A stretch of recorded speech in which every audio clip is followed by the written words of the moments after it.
Hola, ¿cómo estás? Estoy otra vez grabando un video que quiero dejar en este canal de YouTube, pero que va a continuar con el tema que empecé a desarrollar la semana pasada. Porque extrañamente, o no tan extrañamente, muchas personas que lo vieron me empezaron a preguntar sobre cómo eran, qué pasaba, cómo se identificaban, por qué surgían, qué era esto de la vinculación de las heridas de la infancia con los chakras, que fue lo que hablé en el video anterior, que lo pueden encontrar en el canal de YouTube, en este mismo canal, que se llama directamente las heridas de la infancia.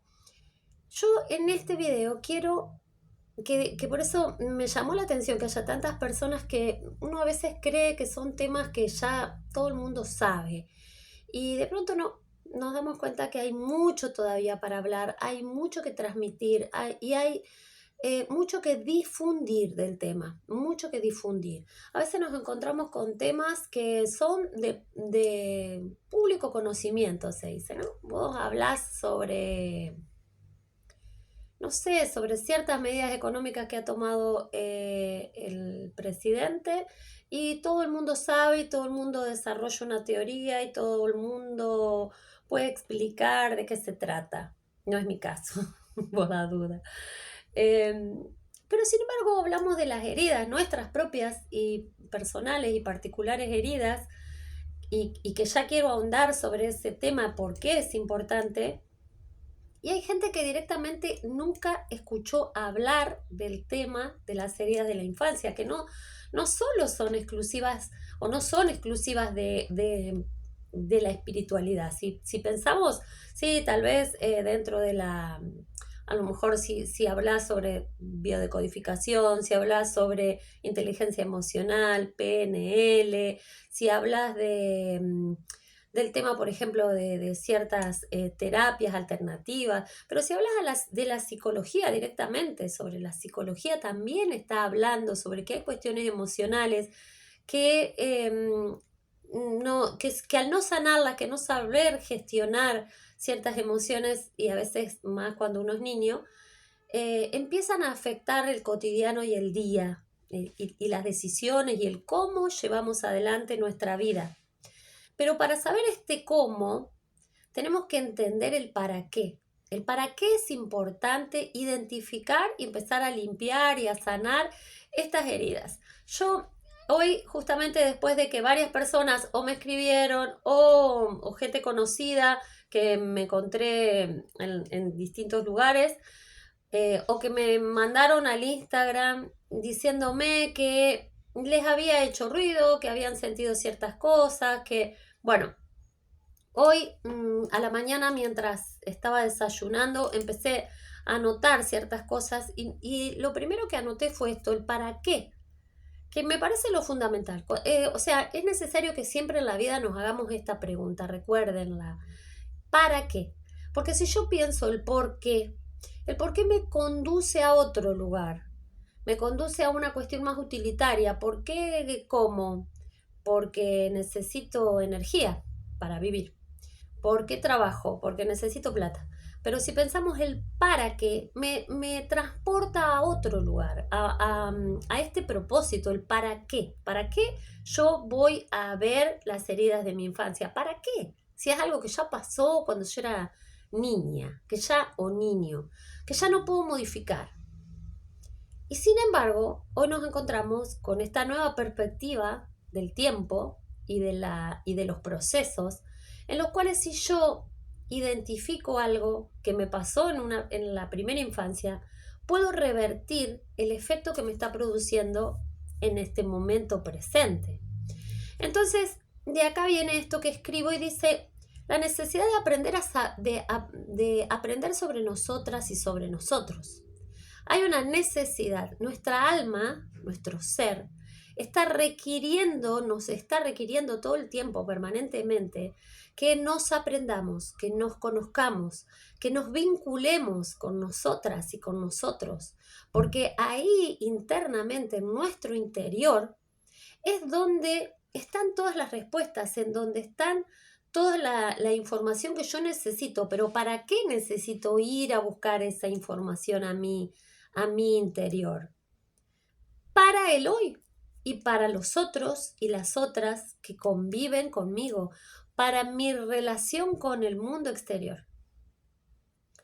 Porque a veces, si no ponemos luz en estos comportamientos, si no empezamos a ver qué está pasando con las cuestiones que nos pasan día a día, repetimos inconscientemente patrones heredados, aprendidos o heredados de nuestras madres, padres, porque ellos lo hicieron de esa manera, porque sus padres lo hicieron de esa manera, porque los padres de sus padres lo hicieron de esa manera. Y tal vez en aquel momento esa mujer, ese hombre, actuó de esa forma porque era coherente con el momento en que estaban viviendo. Pero que tal vez eso ya no guarda más coherencia con el momento que yo estoy viviendo hoy. Entonces tengo que rever por qué yo actúo como actúo, de dónde me salen las reacciones que me salen hoy. Pero es importante porque ¿dónde voy a empezar a buscar? Donde se genere un conflicto.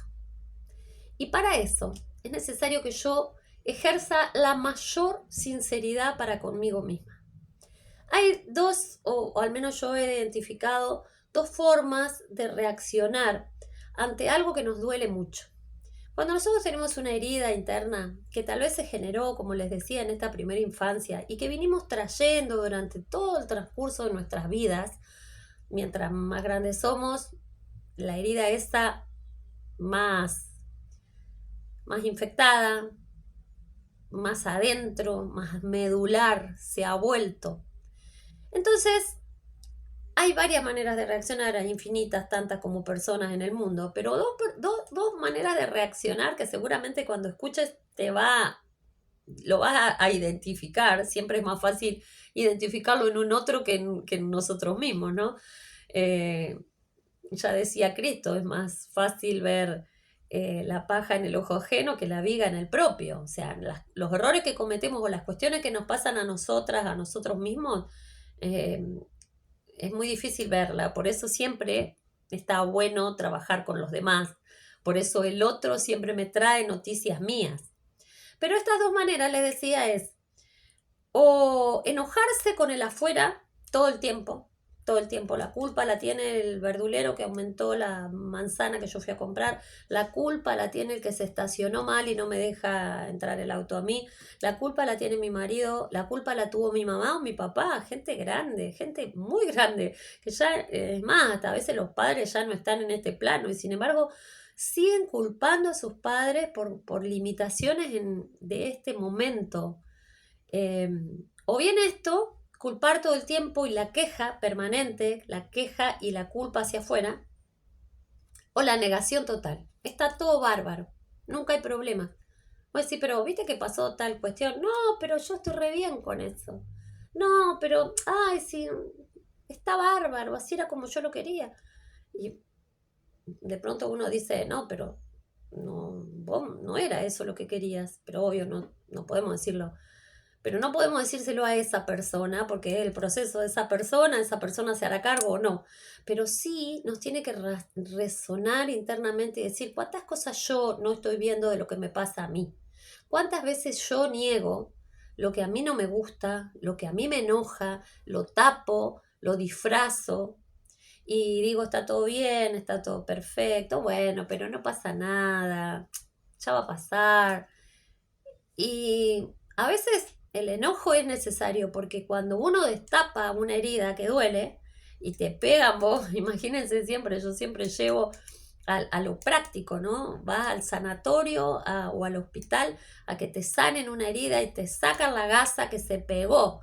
Y vos te enojás con el enfermero, decís, me hiciste doler. Bueno, no está mal el enojo. Lo que está mal, o lo que yo veo mal o nocivo, es estancarse en el ojo, en la ira, estancarse en esa emoción que sabemos que esa ira estancada empieza a generar malestar interno y si no lo atendemos termina generando patologías hasta graves, hasta la muerte.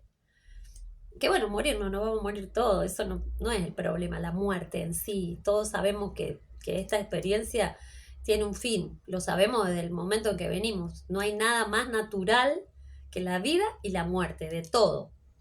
El tema es cómo transitamos ese lapso de tiempo que nos toca vivir en esta encarnación.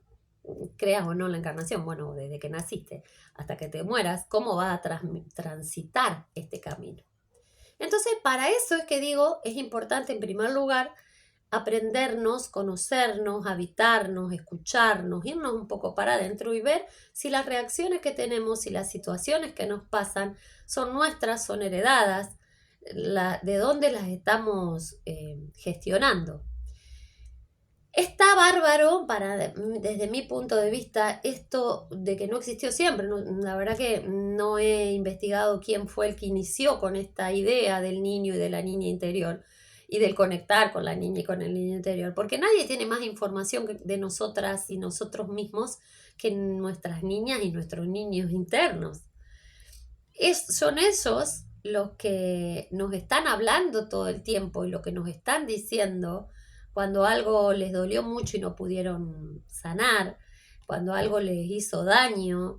Ellos son los que nos están indicando el camino. Entonces, amigarme, escuchar a esa niña y a ese niño y empezar a encontrar esa información que él me trae, es como entrar de pronto a la biblioteca de mi vida, donde tengo ahí todos los manuales y todas las enciclopedias para entender lo que me está pasando hoy, para entender por qué yo tengo dificultad con ciertas cuestiones. ¿Por qué cada vez que me enfrento a esta situación, a mí me cuesta resolverlo? Me genera estrés, me genera enojo, me genera angustia. ¿De dónde viene? Es ella, es él, el que me va a saber decir de dónde, el de dónde. Entonces es muy importante que podamos empezar a vincularnos con esta niña, este niño interior que fuimos. Y a veces cuando yo hablo de estas cuestiones me dicen, pero no es un poco egocéntrico, egoísta, todo el tiempo estás pensando en vos, lo que te pasó a vos, en tu niña, tu niño, todo el mundo gira alrededor tuyo. Y en cuanto a eso, un día escuché yo una anécdota o una historia de un hombre que iba en un avión y de pronto pasan por una turbulencia, el avión se despresuriza, empiezan a caer las mascarillas que están enganchadas, caen sobre los asientos. Y entonces este hombre tiene a su hijo chiquito al lado. Y él entiende que si él no se pone la mascarilla primero para poder mantenerse consciente con el oxígeno, no va a poder ayudar a su hijo. En la vida pasa exactamente lo mismo. Nosotros no podemos ser buenas madres, buenos padres, buenas hijas, buenos hijos, buenos hermanos o hermanas, buenos amigos o amigas, buenas o buenos compañeros de trabajo, si no nos ponemos primero la mascarilla, si no estamos conscientes. Desde la inconsciencia es que se realizan los actos más crueles. Si nosotros pensamos en los actos más que nos duelen más, el asesinato, los abusos sexuales, ¿de qué nos está hablando? De un muy bajo nivel de conciencia de esa persona. Desde esos extremos casos hasta de la persona que por celos lastima o hiere hasta con la palabra a otra persona o por envidia. Todos son actos de baja conciencia. Mientras uno más expande su conciencia, más comienza a ver la experiencia de vida como otra cosa. Empieza a ver que todos somos parte de lo mismo. Entonces, primero necesito yo elevar mi nivel de conciencia para transformarme en un ser humano más digno, más amoroso, más compasivo, más empático, que va a pensar más en los demás. Entonces, a esto que les digo, este trabajo interno al cual nos sentimos comprometidos y tenemos una responsabilidad, no solo para nuestra experiencia de vida, porque es muy importante nuestra experiencia de vida, nosotros somos muy importantes, nuestra alma nos está pidiendo, nos está haciendo un llamado también. Pero también es importante este crecimiento interno para todo el conjunto social, para toda nuestra sociedad. Porque si empezamos a transformarnos en estos faros de conciencia que expandimos para adentro y para afuera, todos nuestros entornos comienzan a mejorar, a funcionar. ¿Ven? Pasamos de la disfuncionalidad que implica la baja conciencia a la funcionalidad. Y cuando hablamos de amor hacia nosotros, de amarnos, de escucharnos, de atendernos de nuestras heridas, de curarnos y todo, estamos hablando de este amor propio. Y la falta de amor conmigo mismo, hacia mí, ¿en qué se traduce? La falta de amor hacia mí se traduce en ira, en mezquindad, en enojo excesivo, estancado, ese enojo de años, de decir, estoy enojada con mi hermano desde hace 20 años. No, pará, no podés estar enojado con tu hermano 20 años, no podés. O sea, tenés que verte ahí. Hay algo tuyo que te duele mucho, que por eso no te estás viendo, porque te duele mucho. Pero cada vez que pase más el tiempo, más te va a doler. Y desde ese dolor vieron mi hermana Laura, que es para mí un referente y una maestra y que ahora nos hemos enterado que álmicamente venimos juntas hace mucho tiempo aprendiendo la una de la otra en diferentes roles y no me cabe la menor duda porque mi hermana me lee absolutamente todo lo que a mí me pasa. Y una vez me dijo, la ira es el perro guardián del dolor. No me olvidé más de esa frase, me parece tan sabia, porque tal cual es así, esa persona iracunda, enojada, que se la agarra con todo el mundo, esa persona tiene un gran dolor, tiene una herida a flor de piel, que todas las situaciones externas están tocándole esa herida. Entonces, bueno, a ver, esa persona, y que esa persona somos todos, en mayor o menor medida, todos, tenemos ese compromiso para con nosotras y nosotros de sanar estas heridas para transformarnos en mejores en el rol que sea que piensen, ¿no? Bueno, entonces, un poco esto había escrito yo, que el trabajar esta herida y sanar hace que nos amemos más a nosotros mismos, que mejoremos nuestra autoestima y nuestro amor propio. ¿Para qué?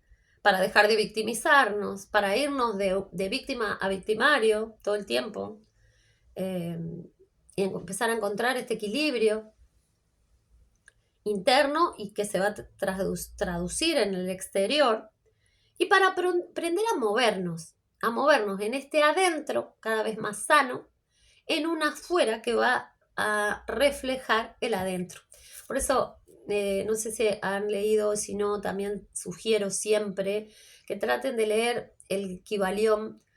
A veces hay bibliografía que es una introducción al Kybalión o siempre a veces con alguien que obra de nexo, ¿no? Entre lo que es el Kybalión, que es un libro inmenso y a veces terminan siendo un poco difíciles de abordar. A veces hay bibliografía intermedia que interpreta, y una de las leyes del Kybalión es como es arriba, es abajo, como es adentro, es afuera. Entonces, tal cual es así. Ir mejorando, ir sanando, ir embelleciendo mi interior, hace que yo me transforme para el afuera en una persona mejor y termina siendo un beneficio para los demás, no solo para mí. Entonces acá, viéndolo desde esta perspectiva, sacamos esa creencia de que trabajar en uno es una cuestión egoísta o egocéntrica y que el espiritual o la persona espiritual, como si hubiera espirituales y no espirituales, todos somos espíritu también, que somos egocéntricos, que solo pensamos en nosotros y nada más. Bueno, eso sabemos que no es así, porque justamente el trabajo interno, el para qué del trabajo interno, es para transformarnos en seres humanos más amorosos, más compasivos, más empáticos, y así de a poco ir transformando la humanidad y despertando la humanidad, transformando y trayendo el cielo a la tierra. Hay mucho escrito y mucho hablado y cada vez se habla más de este concepto del cielo en la tierra.